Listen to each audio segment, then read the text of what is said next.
अस्सलाम वालेकुम people, welcome to defence outpost. तो पिछले दिनों हमने सूडान के साथ पाकिस्तान की जो एक डिफेंस डील है उसके ऊपर बात की कि किस तरह से यहाँ पर पहले कुछ लोगों ने उस डील को क्वेश्चन किया कि ये हुई भी है कि नहीं, और उसके बाद सूडान से ही फुटेजेस निकल आई जहाँ पर पाकिस्तान का बनाया हुआ जो मिलिट्री इक्विपमेंट है सूडान मिलिट्री को डिलीवर किया जा रहा था। तो यानी कि वो एग्रीमेंट भी कंफर्म हो चुका है और अब इस टाइम के ऊपर कल ही दूसरा यहाँ पर एक पोटेंशियल एग्रीमेंट सामने आ रहा है पाकिस्तान और सोमालिया के दरमियान, जिससे रिलेटेड पहले भी यहाँ पर रिपोर्ट्स एग्जिस्ट करती थी। कल बाकायदा से यहाँ पर पाकिस्तान और सोमालिया के दरमियान एक जो डिफेंस एमओयू है, मेमोरेंडम ऑफ अंडरस्टैंडिंग, पाकिस्तान के जो डिफेंस मिनिस्टर हैं ख्वाजा आसिफ और सोमालिया के जो डिफेंस मिनिस्टर हैं अहमद मौलम फीकी, उनकी तरफ से ये दो डिग्नेटरीज ने इस एमओयू के ऊपर साइन किया। और इस मौके पर दोनों ही साइड से जो हाई रैंकिंग मिलिट्री ऑफिशियल्स हैं वो इस टाइम के ऊपर शामिल थे। अब ये डील एग्रीमेंट या फिर जो एमओयू है वो इस वजह से इंटरेस्टिंग हो जाता है बिकॉज इससे पहले रिपोर्ट्स आ चुकी हैं कि सोमालिया की तरफ से तकरीबन 24 के करीब जो JF-17 थर्ड एयरक्राफ्ट है उनमें इंटरेस्ट दिखाया गया है, जिसको सोमालिया यहाँ पर साइन करके अपनी जो एयरफोर्स है जो कि पहले से नॉन एग्जिस्टेंट है उसके लिए 24 JF-17 एयरक्राफ्ट को प्रोक्योर करना चाहता है। रिपोर्ट्स में यहाँ पर JF-17 ब्लॉक 3 को मेंशन किया जा रहा है, लेकिन अगर यहाँ पर 24 JF-17 ब्लॉक 3 परचेज किए जाते हैं तो इस डील की जो वैल्यू है वो 1 बिलियन से बहुत ज्यादा ऊपर बनती है, क्योंकि रिपोर्ट्स में ये जो $900 मिलियन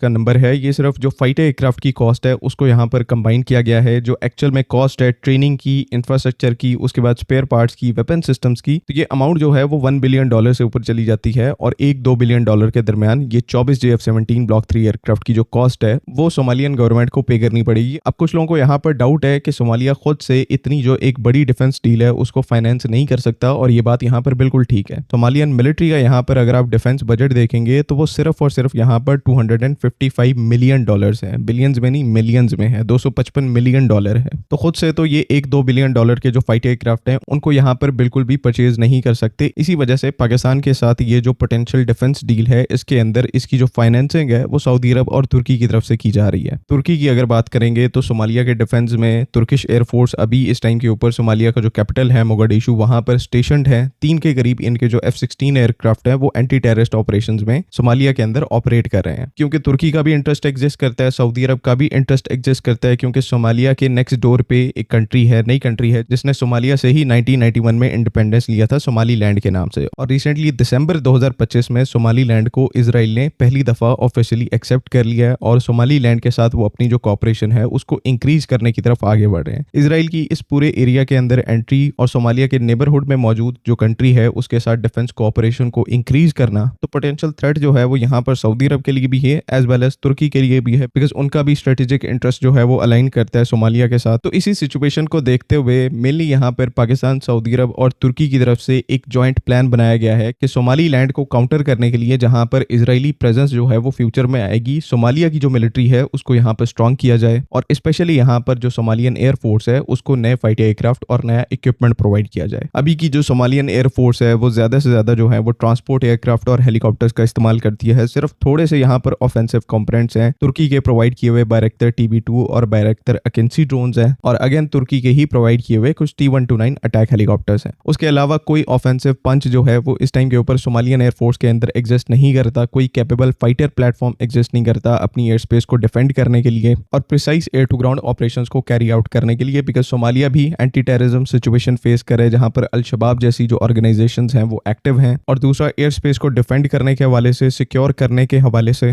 जो सोमालीलैंड स्टेट है, क्योंकि उसने इसराइल के साथ अपने जो रिलेशंस हैं उनको एस्टैब्लिश करना स्टार्ट कर दिया है, तो इसी एग्रीमेंट के तहत इसराइल को यहाँ पर अलाउड होगा सोमालीलैंड के ऊपर की जो एयर स्पेस है वहां पर ऑपरेट करने के लिए। इसराइल के जो स्पेशल मिशन एयरक्राफ्ट हैं, इंटेलिजेंस एयरक्राफ्ट हैं, वो सोमालीलैंड से ऑपरेट कर पाएंगे, जो कि फिर सोमालिया और बाकी कंट्रीज के लिए एक बहुत बड़ा सिक्योरिटी रिस्क जनरेट करता है। इसी वजह से यहाँ पर सोमालिया की एक मेन रिक्वायरमेंट जो है वो अपनी एयर स्पेस, फिजाई हदूद को सिक्योर रखना है, और उनको ऐसा ही यहाँ पर एक प्लेटफॉर्म चाहिए जो कि एयर टू एयर डोमेन में भी जो डिसेंट कैपेबिलिटी है उसको पोजेस करता हो और एयर टू ग्राउंड ऑपरेशंस को भी प्रोवाइड कर सकता हो। JF-17 यहाँ पर दोनों ही एस्पेक्ट्स के लिए एक बहुत ही एक्सीलेंट एयरक्राफ्ट है। ब्लॉक 3 के साथ तो आपको जो कैपेबिलिटी देखने को मिलती है वो almost top of the line है, किसी भी 4.5 जनरेशन के जो एयरक्राफ्ट है उसको मैच करती है, और जो एयर टू ग्राउंड कैपेबिलिटी है वो तो साथ में एग्जिस्ट करती ही है। तो ओवरऑल यहाँ पर ये जो कल एक प्रॉपर डिफेंस MOU साइन किया गया है ये एक पहला ऑफिशियल स्टेप है इस चीज की तरफ जाने का, सोमालिया को JF-17 एयरक्राफ्ट की जो सेल है उसको अप्रूव करने का। इसी MOU के अंडर जो है आगे चलकर ये एग्रीमेंट भी साइन होगा, और साथ ही साथ जो सोमालियन एयरफोर्स है उसको भी यहाँ पर ट्रेन किया जाएगा पाकिस्तान के अंदर। ओवरऑल यहाँ पर ये जो सारे एग्रीमेंट्स और MOUs हैं इसराइल की वजह से जियोपॉलिटिकली तो ये चीज़ बहुत ही ज़्यादा स्पेशल है। दूसरा, यहाँ पर पाकिस्तान के लिए डिफेंस इंडस्ट्री के हवाले से